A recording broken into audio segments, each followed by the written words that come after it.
सुनाओ ब्रैडकॉम ग्रुप। अब देखिए 16 रुपए 12 पैसे का प्राइसिंग हमें देखने को मिला है। जब से ये अनाउंस हुआ है डिफेंस का, तब से इस स्टॉक के अंदर एक स्ट्रॉन्गनेस वापस लौटी है। Hi, this is Dev and watching trader starry. And एक बार आप प्राइस की तरफ देखिए 16 रुपए 12 पैसे। अब मैं यहाँ पर ना कुछ बोलूंगा तो बहुत सारे लोग आ जाएंगे कमेंट करने के लिए, तुम इसको कवर करना बंद कर दीजिए, ये स्टॉक बेकार है वगैरह वगैरह।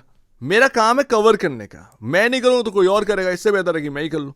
तो यहां पर ना 16 रुपए 12 पैसे में ऑलरेडी आपको बता चूं बीएसई के अंदर ना एक बहुत बड़ी लिस्ट है, बताओ तो किसी दिन रख भी दूंगा।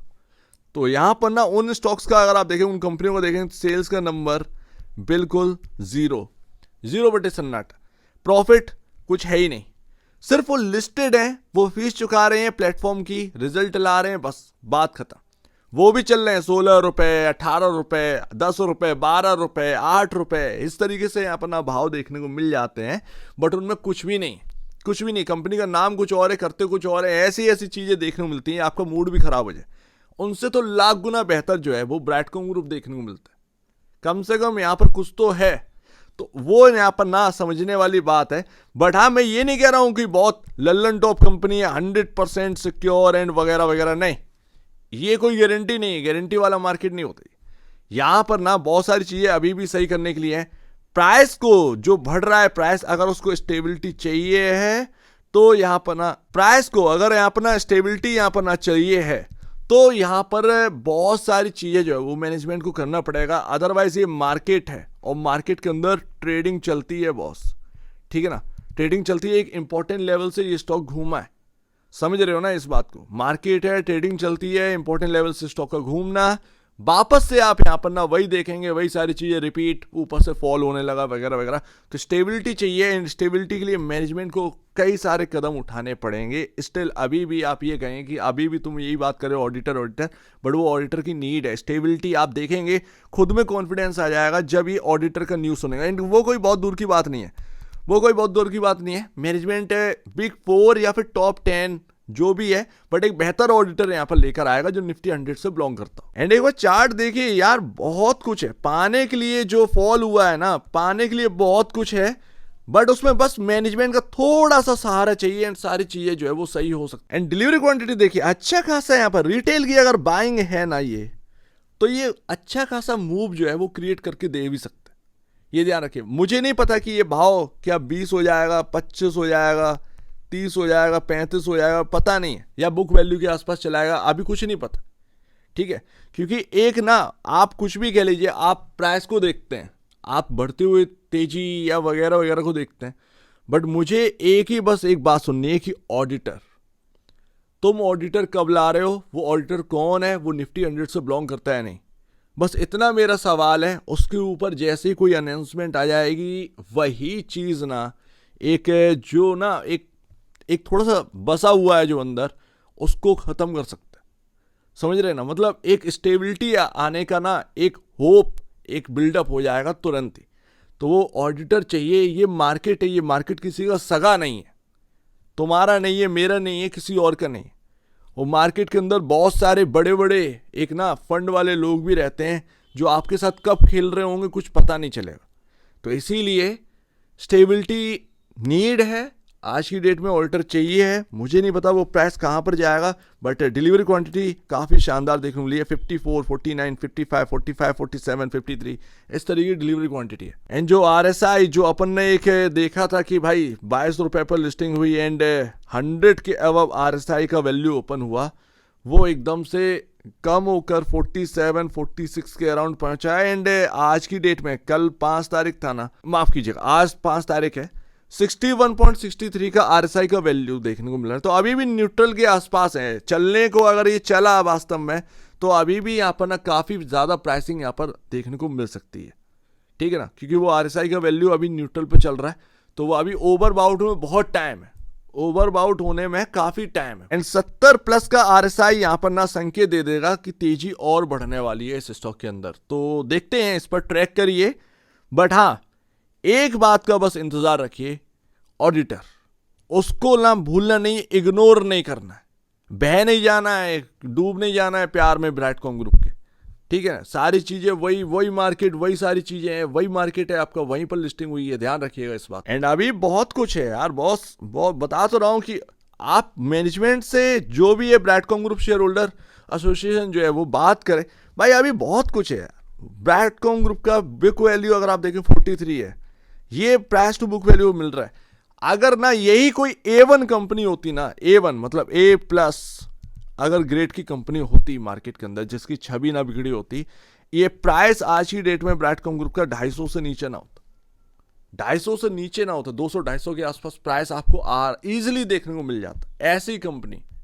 तो समझ रहे हैं ना, मतलब कोई रेवेन्यू की कमी नहीं है, ग्रोथ की कमी नहीं है, प्रॉफिटेबिलिटी की कमी नहीं है, और आपको क्या चाहिए रहेगा। तो वो रियल वैल्यू पाने के लिए काफी कुछ मांगता है मार्केट, वो अपने पास अभी है नहीं है, ये सत्य है। मतलब कड़वा है लेकिन ये ना ट्रुथ है।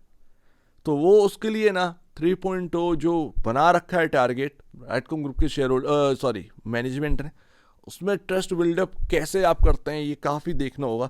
अदरवाइज A+ ग्रेड की कंपनी होती ना, वो 250 के ऊपर का प्राइस होता है, 250 200 250 300 के आसपास का प्राइसिंग आपको इजीली देखने को मिल जाता है। एंड मैं कह रहा हूँ ना कि प्राइस टू बुक वैल्यू आपने देखा ना कि कितना चल रहा, 0.37 टाइम, वो 43 का चल रहा है ना इजिली। 3 के प्राइस टू बुक वैल्यू पर IT कंपनियां जो भी ट्रेड करती हैं बहुत ज़्यादा अंडर वैल्यूड होती हैं 2 से 3 टाइम पर, उनमें एकदम से यहाँ पर ना तेजी बिल्डअप होती है। ध्यान रखना है इस बात को, प्राइस टू बुक वैल्यू काफ़ी मैटर करता है। तो वो ना आप देखेंगे कि 3 के आसपास का प्राइस टू बुक वैल्यू वो एक अंडर वैल्यूड में ही माना जाता है IT में, और आप चल रहे हैं कितना 0.37 टाइम पर। अब बताइए आप अगर 3 पर पहुंचे तो ये 43 का जो प्राइस है उसमें 3 का मल्टीप्लाई कर दो, वो आपका प्राइस है। तो बता तो रहा हूं कि पाने के लिए बहुत कुछ है, बट उसमें बस मैनेजमेंट का थोड़ा सा सहारा चाहिए। तुम ऑडिटर के अनाउंसमेंट तो लेकर आओ, ये मार्केट आपको हाथों हाथ लेगा, क्योंकि वो ऑडिटर काफी इंपॉर्टेंट रखता है, बहुत इंपॉर्टेंट है इस वक्त कंपनी के लिए। आप समझ नहीं रहे, जो समझ सकता है वो इजीली समझ रहा होगा।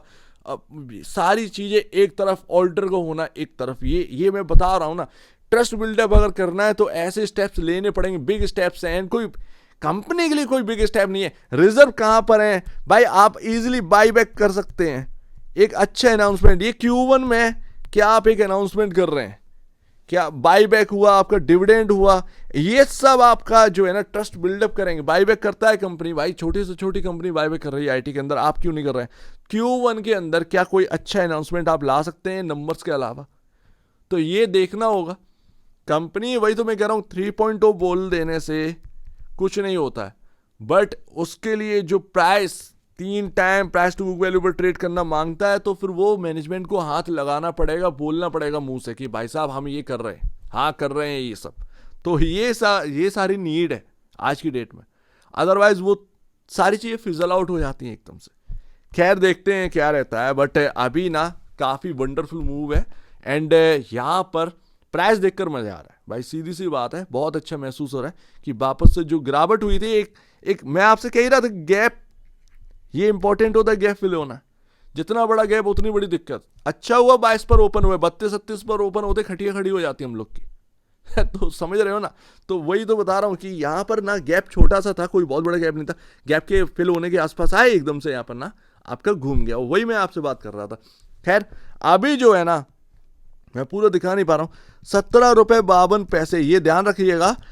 ये आपका कई दिनों का, कई महीने का सपोर्ट है, जिसको तोड़कर ये स्टॉक नीचे गया। तो अभी 16.12 रुपये पर है, लग रहा है कि 17.52 से पहले रुकना नहीं है, शायद पॉसिबिलिटी यही है, शायद उधर की तरफ ये जाए। 17.52 के पैसे के आसपास अगर ये आ जाए तब देखते हैं कि क्या रहता है, बट अभी उम्मीद तो यही 17.52, यानी कि ऑलमोस्ट यहाँ पर ₹1.40 का और उछाल यहाँ पर देखने को मिले इस स्टॉक के अंदर। तो इंतजार तो रहेगा, बट बड़ा मूव चाहिए, बड़ी अनाउंसमेंट चाहिए, बड़ा फेरबदल चाहिए, बड़ा ऑडिटर चाहिए, सिंपल सी बात है। मैं तो उस पर यहाँ पर अड़ा हुआ हूँ कि ऑडिटर चाहिए ही है।